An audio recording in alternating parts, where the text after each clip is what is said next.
Now we want to welcome Chief Marcel Moody from the Nisitawase Cree Nation for asserting our sovereignty. Danse. My name is Marcel Moody. I'm the Chief of the Nisitawase Cree Nation in Northern Manitoba, Canada. I have been involved in positions of leadership, administration, and economic development for our nation for close to 4 decades.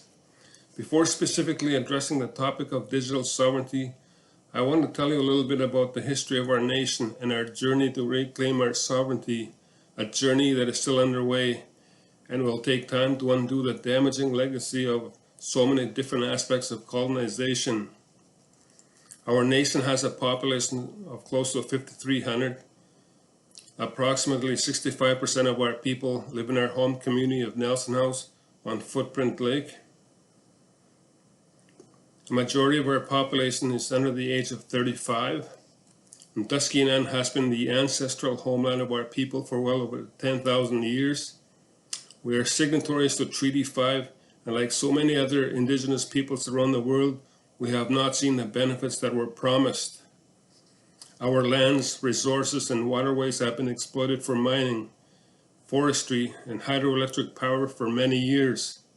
We faced devastation and cultural loss from the Churchill River Diversion Project in the 1970s on top of the devastating impacts of the residential and day school systems for which I am a product.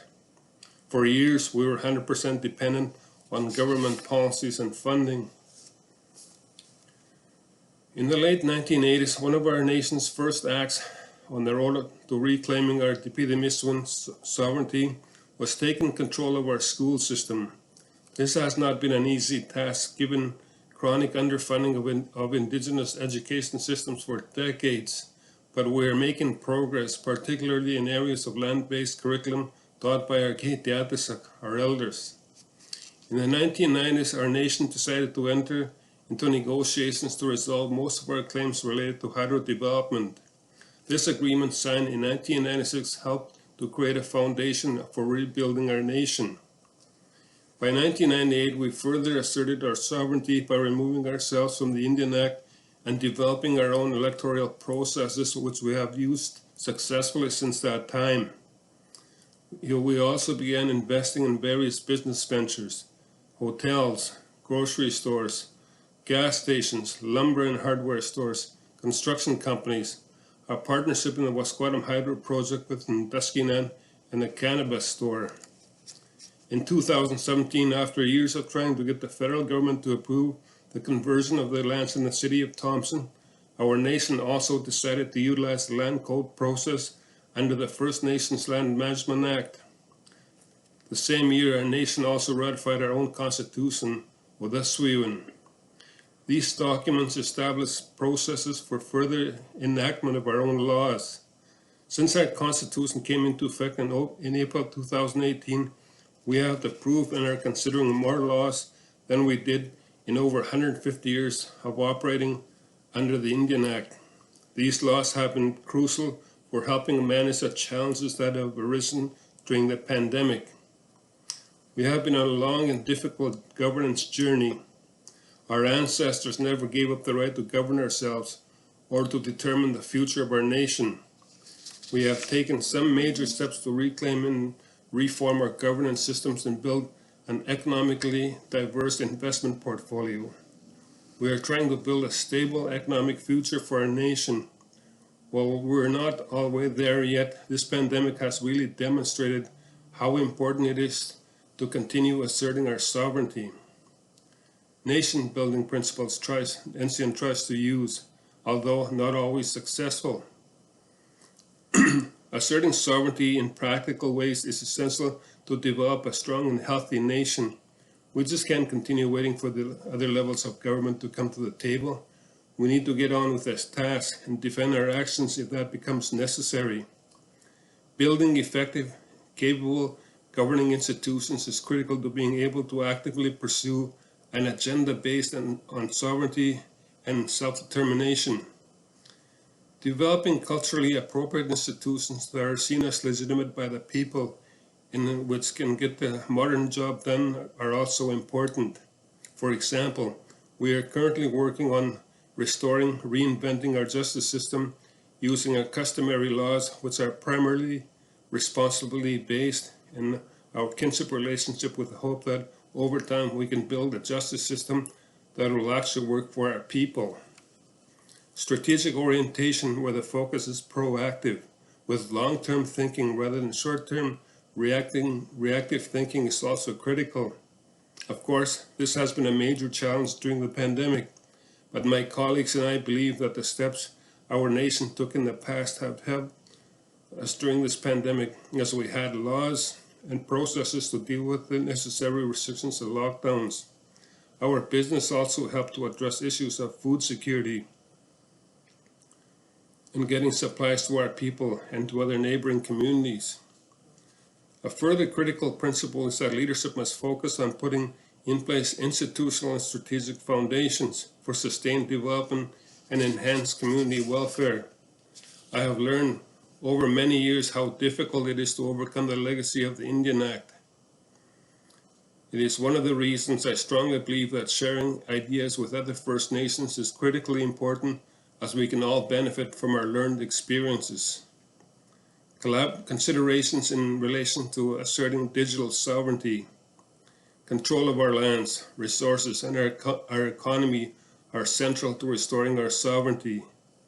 In the 1990s, when we began taking some of the steps I outlined earlier, there was no internet or widespread use of computers. Over the past 2 decades, we have seen a rapid escalation in the use of technology, so that today computers, cell phones, and social media dominate our lives. This rapid expansion has led to issues related to collection and storage of data, cybersecurity, spreading of misinformation, and mobilization of the digital economy. Denial of access or poor access to the internet is a major barrier in the ability of a nation to actively participate in the economy, the development of critical skill capacity in everyday life. The problems arising from poor technology infrastructure have been laid bare during this pandemic. It is important to remember it is already 10 years this week that the United Special Rapporteur issued a report that said, given that the internet has become an indispensable tool for realizing a range of human rights, combating inequality, and accelerating development and human progress, ensuring universal access to the internet should be a priority for all states. Essentially, internet access is a human right, and denial of this basic service is a violation of our human rights as Indigenous peoples. There is no doubt that access to the internet creates a connectiveness among our people, organizations, and communities. It allows for access to products and services. This past 15 months has demonstrated how critical connectiveness is and how essential technology has become in our lives to help keep our communities functioning and our people safe. Even though our internet and cell service has been poor, it has proven to be a critical tool in our successful fight, at least so far, of limiting COVID-19 spread in our community. Our ongoing challenge with poor technology infrastructure remains getting information about rapidly changing conditions to our citizens very quickly. The hardware infrastructure, its installation, maintenance, electricity to run it, tech support, devices to connect to it, and constant upgrading of all aspects of the system require dedicated financial resources. Laws and policies are needed to control and protect our systems and the data we produce. Major discussions about digital sovereignty are taking place around the world as technology transforms our lives. In simplistic terms, political sovereignty generally means the power to govern free of interference from others. Because our nations also operate within the Canadian nation state, the issues are complex and the solutions never seem to be as easy as we take steps to reclaim and restore our Tipidi-Miswin, our sovereignty. We need to think about how UNDRIP can be used to advance our digital sovereignty as part of reclaiming our sovereignty more generally. Digital sovereignty gives rise to other more complex issues as it requires interconnection to components over which we have no control. For example, to 5G networks, cloud storage, and satellites far from our territories. To fully harness its promised potential, it also requires us to consider the use of new technologies like blockchain and artificial intelligence, and how those can or should be used to advance our interest. It is not enough to simply get the basic infrastructure installed, as has been recently begun in our community. We need to think strategically about how being connected to high-speed internet can help train our citizens, develop new businesses that might have previously been beyond our reach because of our remote locations, and how we can provide a much better level of health and social services for our citizens. We need to consider the legal frameworks that must be implemented to protect our institutional knowledge, our Indigenous, traditional knowledge and wisdom. Internet access provides us with the opportunities for our youth to learn our language and culture, but at the same time, without asserting our sovereignty over data and other information, further colonization and cultural loss could easily occur. We need to discuss how to reconcile our customary laws that teach us that we have a sacred responsibility to protect and preserve the knowledge and wisdom passed on to us by our ancestors, and how we can do that once the information is placed in the public domain. How do we ensure that misinformation does not distort community life while still respecting fundamental freedoms? What is the balance that we should try to achieve? Our focus on these issues is very timely with the debates in Parliament about UNDRIP and potential restrictions on technology giants. The pandemic has also demonstrated how urgent it is for us to focus our efforts on these critical issues. Maintaining the security of our borders has been essential throughout this pandemic. The lack of access to technology and the ability to share the information has presented some major challenges in our quest to keep our communities safe. The criminal element among us are already using drones and other devices to throughout the process we put in place to continue their highly lucrative activities. Assertions of sovereignty are not easy when those tasked with law enforcement are not always supportive of the steps we're trying to take to keep our communities safe. So any discussion about asserting sovereignty and the development and implementation of our laws must include discussions about enforcement and appeal mechanisms. Education has been another major challenge. Children in our community have lost parts of two school years as we could not easily switch to remote learning. The lack of high-speed internet and overcrowded housing combined with lockdowns and other restrictions have been very challenging, and steps will need to be taken to ensure our children and youth do not fall even further behind. We are hopeful that having access to high-speed internet may be of assistance in addressing some of these challenges.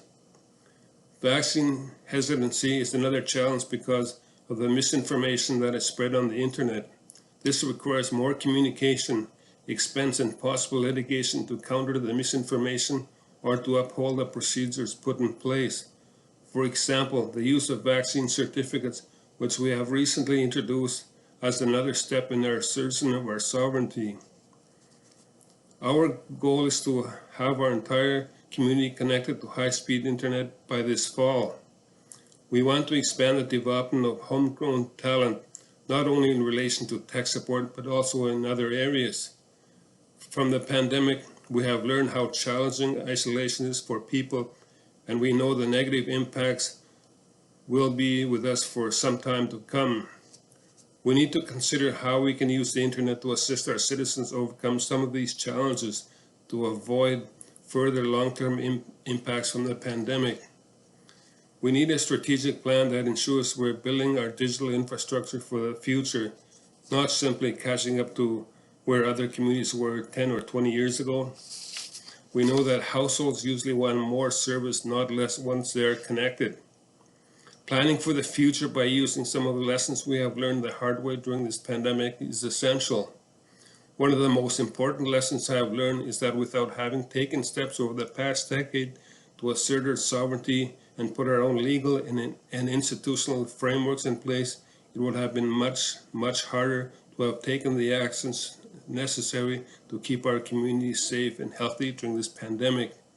In closing, I want to indicate that I am pragmatic enough to know that our community has not yet fully restored our sovereignty or worked out all the finer details of how we will ensure our sovereignty is protected and respected.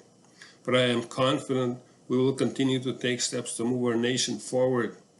Asserting and protecting our sovereignty in all areas is fundamental to our ability to survive and thrive. Thank you for providing me with an opportunity to speak to this conference.